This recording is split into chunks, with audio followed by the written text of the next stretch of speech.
আমাদেরকে আল্লাহ সুবহানাহু ওয়া তাআলা যাকে যে পরিমাণ সম্পদের মালিক করেছেন, এটা আল্লাহ রাব্বুল আলামিনের অনুগ্রহ। এই সম্পদের মালিক হওয়ার জন্য প্রথমেই শর্ত হলো হালাল ইনকাম থেকে হালাল ভাবে সেই সম্পদগুলা গ্রহণ করা, হালাল সম্পদ গ্রহণ করা। সে হালাল সম্পদ যখন আল্লাহ রাব্বুল আলামিন সম্পদের মতোই নিয়ামত আমাদেরকে দান করেন, তখন এবার আল্লাহ সুবহানাহু ওয়া তাআলার আদেশ হলো আল্লাহ যে নিয়ামতগুলা দিয়েছেন, রিজিকের নিয়ামত, সম্পদের নিয়ামত, এই সম্পদ থেকে আল্লাহর রাস্তায় ব্যয় করা।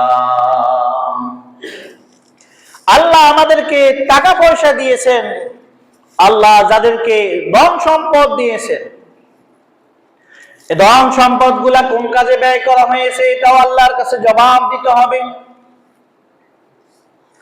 ধন সম্পদ গুলা কোন সোর্স থেকে সে পেয়েছে সেটাও আল্লাহর কাছে জবাব দিতে হবে। কারণ হালাল এবং হারাম, হালাল সম্পদ গ্রহণের জন্য আল্লাহ সুবহানাহু ওয়া তাআলা বলে দিয়েছেন। আবার এই সম্পদ কোন রাস্তায় ব্যয় করতে হবে?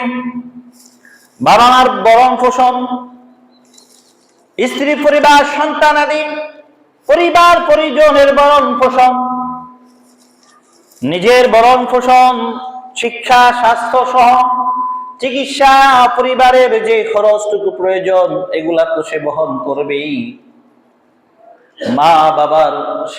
মা বাবার জন্য সে খরচ করবে।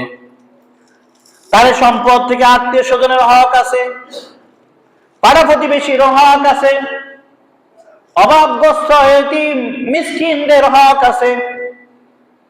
আবার আল্লাহ রাব্বুল আলামিনের দ্বীনের জন্য মসজিদ মাদ্রাসায়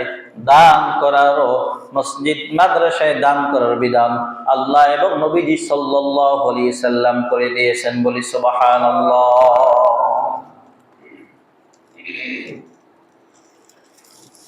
এজন্য সম্পদ যেমনি ভাবে হালাল পথে ইনকাম করতে হয়, সম্পদটা খরচ করার জন্য ইসলামী শরীয়ত মোতাবেক সোর্স গুলার মাধ্যমেই খরচ করতে হয়।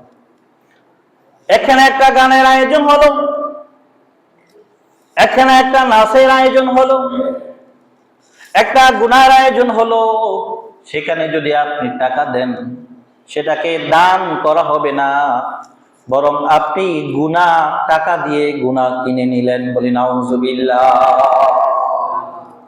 এজন্য আপনার টাকা আপনি কোথায় দিবেন, কোথায় খরচ করছেন, আল্লাহর কাছে সেটা জবাব দিতে হবে। আপনি যদি গুনার কাজে সম্পদটুকু ব্যয় করেন, এই টাকা দেওয়ার মাধ্যমে যে গুনাহগুলো হয়েছে সে গুনার অংশীদারও আপনি। কারণ